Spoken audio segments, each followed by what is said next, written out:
It's amazing throughout everything that Mickey never lost confidence in her game, even until the very end. Her shocked face at her eviction made my entire week, and the fact that she was so shocked was a perfect microcosm of how her game went, and really how the entire Big Brother 27 game as a whole has played out. And we had perhaps one of the more straightforward weeks, but it could have been something that was a lot more interesting, and we will dive into that, and we'll also dive into what this week's twist is and why the feeds are still down and why we still don't know who this week's head of household is and what that could perhaps mean. Without further ado, let's start off by recapping the latest evictee and the first person evicted before the jury phase of the game. Now, with Mickey and Vince both on the block, I think both of those players would have been great evictees for the last pre-juror spot. Mickey said it best. Vince was the only person to vote for Mickey to stay, and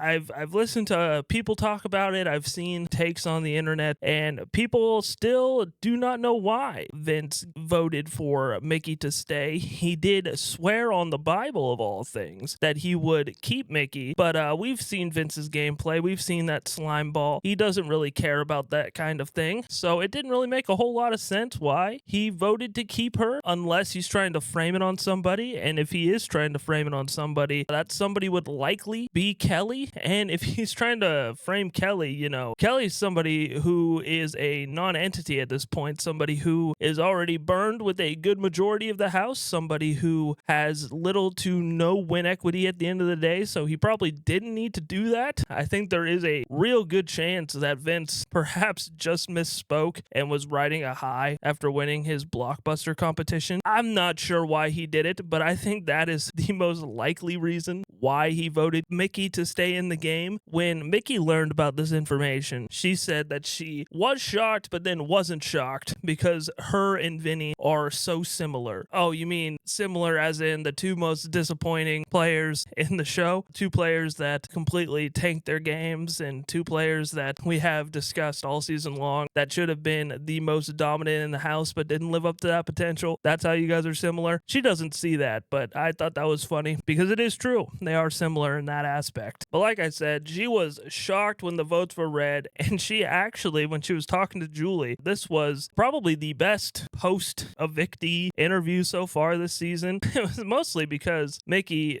just said crazy things, and she also brought up the melting pot alliance with her, Morgan, and Vince, which I thought had been dead, but I guess to Mickey, she thought that that was still a thing, and she thought that she could count on them. She also said that they told her to throw the Big Brother blockbuster competition to Vince, and if that's true, that is hilarious, and if she bought into that, that's even more hilarious. I don't think that she did throw this competition, because I think this would be a hard competition to throw. You can't really see what's going on with each player in this competition, so I think it would be a hard comp to throw. The fact that that Weasel and Morgan were going to her and saying, hey, you're going to be safe no matter what, just throw it to me, please, throw me a bone, I'm going to go home, don't make me go home, and he ends up winning. They're just an ultimate Weasel move, and is just so hilarious to me, but he still ended up voting to keep her, so, what can you say? I don't think it was on purpose, though, for Vince. And this blindside also resulted in the quickest walkout of the season. A lot of these people that have been evicted so far, they've had long walkouts. Julie's had to tell them to hurry up and get out there. They've done a lot of hugs. Not Mickey. She just stole the Bible, had a shocked look on her face, and got out the front door. And honestly, wish more players did it like that. And the other crazy thing about Vinny's vote was if Mickey had opened her eyes and had saw the house for what it was, and she wasn't so delusional, she would have seen that Vince was the only one that actually guaranteed her vote. And she was not willing to return the favor. Her melting pot alliance member, she was not willing to return the favor. And that was hilarious and crazy. And at the time, I thought he was lying. I thought that was even crazier that she was like, oh, it's a good thing I have Vince's vote. And, now I feel even better about Vince. She was worried that if she voted to keep Vince, she was going to piss a lot of people off. But the people that she was going to piss off in the long run was actually going to turn into the minority, and they're not very good at competitions. And speaking of competitions, Rachel on that side would be dominant if they could ever win any kind of competition, as Vince pulls it out in the blockbuster in a comp where I thought he was absolutely gonna choke. He was flying through it at first, but these last two blue balls, man, he like struggled to grab them. He struggled. He was fumbling around, and it looked like he wasn't gonna be able to do it. But he ends up pulling it out at the last second, and he guarantees himself safety. The Weasel weasels through to jury. He weasels through one more week, and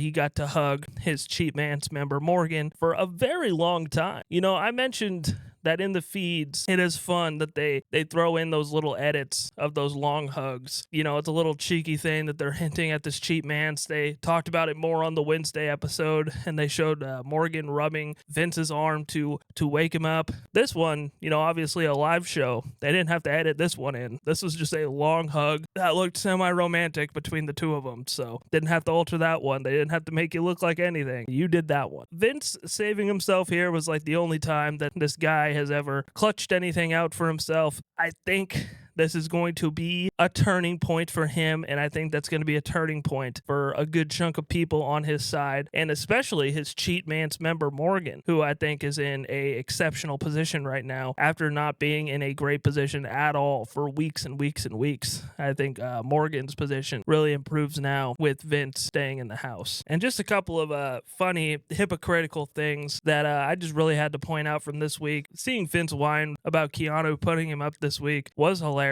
when that's the shit he's been doing all season long, putting his allies up. And during this week, he literally wanted his ally, Morgan, who won the veto, to use the veto on him while she was on the block to put up his second top ally, Lauren, next to Morgan, and they were going to vote Lauren out. You are going to weasel out all of your allies just to make sure you were going to be safe, and you were giving Keanu a bunch of shit when he was doing all the things you were doing all season, attacking your own allies, and you were going to try to get your own ally to not be safe and use the veto on you to target your next closest ally. Like, come on, Vince. Like, you are the hypocrite to the max. And throughout the week, watching Keanu come to the realization that he doesn't want Vince to go, and asking Lauren to use the veto on him, and watching Lauren question why he put up his own ally, and then saying she can't say much because she did that, was hilarious. And then Ashley obviously was the renom of the week, and her speech at Keanu was a little over the top. I didn't watch a whole lot of feeds this week, and I think I only watched one of Taryn's recaps this week. Not sure why she was so pissed, especially when you consider the standing of the house and your relationship with Keanu throughout the season, and the fact that Rachel openly said that, yes, he did say that you would be a fourth nom. You know, I just don't understand why you get so mad here when it's obvious you don't have a good relationship with him. It seemed like an obvious move. Didn't seem like you needed to get that angry. No one, I don't think, was shocked or moved from your speech. You know, you're talking to people already on your side in terms of, you know, your anger and your pitch. You know, you're not moving anybody. You're not convincing anybody to sway from Keanu's side. You know, you talk about like Will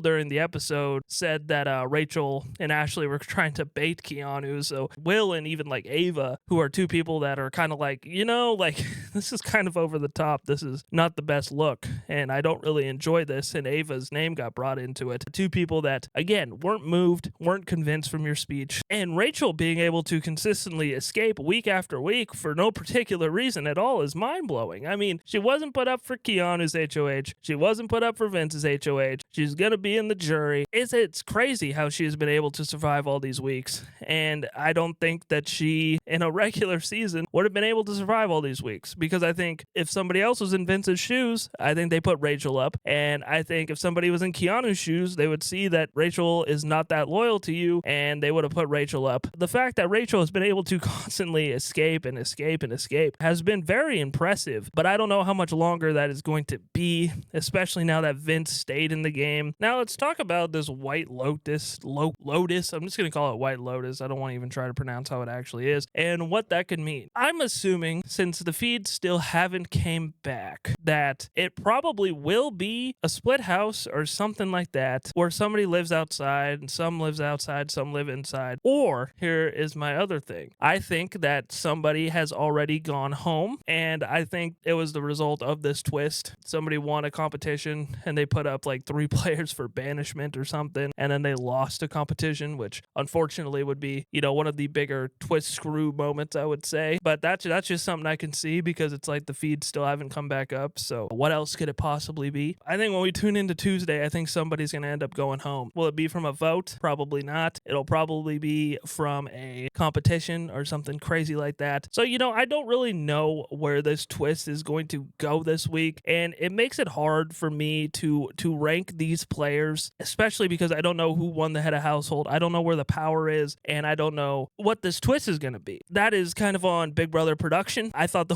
way that they announced this twist and how they spent so much time talking about the Big Brother Unlocked guest instead of just revealing the twist was ridiculous. I think the way that they produced their episodes as a whole on Thursdays and Sundays and giving us just an hour-long Wednesday episode when that is probably the worst episode is crazy. And I think that has been a problem, and it's been a problem all season long. And it's going to be a big problem for these player rankings, which is why I'm not going to go too in-depth on these player rankings. I think I'm just going to go and run through them based on my hypothesis on who I think is more likely to win a competition. If I had to guess, my main person that I think could win is Lauren, and then I'm going to go Kelly, and then I am probably going to go Rachel. Those are probably my top 3 most likely to win a competition. For some reason, I'm mostly leaning towards Lauren. As of right now, my player rankings in the next boot tier, I have 3 players. At number 9, going down 8 spots, I have Ashley, and then at 8,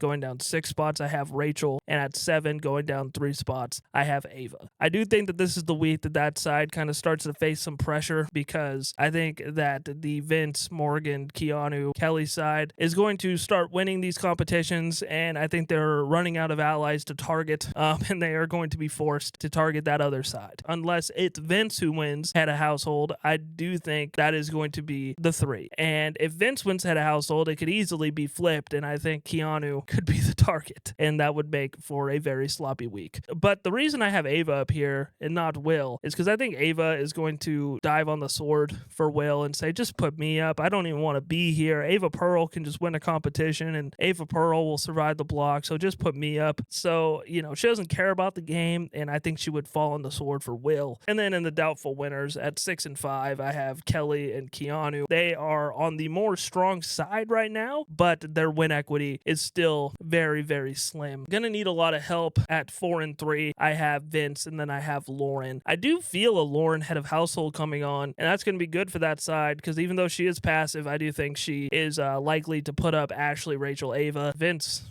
good for him. He'll be able to stay as well. But Vince and Lauren, Vince is going to face a bitter jury, and I think Lauren, despite having competition wins, I don't think is going to have a whole lot of respect. That's where she stands. And my potential winners tier, as of right now, at number 2, I have Will, and at number 1, I have Morgan. I seriously think if these comp results go the way that they need to go for Morgan, I think she is without a doubt the best positioned player in the house. And I also think even if it goes to like that Rachel side, I think Morgan is fine. I think she could be put up as a pawn potentially, but I don't think she is going to be a target. I think they're going to try and take out whoever they put up next to her, whether that be Vince, whether that be Keanu, whether that be Kelly even. But we really don't know. We don't know what is going on right now. The feeds are still down. We don't know what the twist is. That's why I decided not to get too in the weeds or too deep into the player rankings in this video, because we don't know where the power lies, and these player rankings are very tentative. Don't take these player rankings as anything in stone. Let's just sit back and wait and see what Big Brother does. Alrighty guys, that's all I have for you. Thank you guys so much for always tuning in. Thank you for all the views. I see that a lot of you are not subscribed. Hit that subscribe button, click the bell icon to get notified every single time I drop a new video. Thank you guys so much for watching. Hope you have a great rest of your day.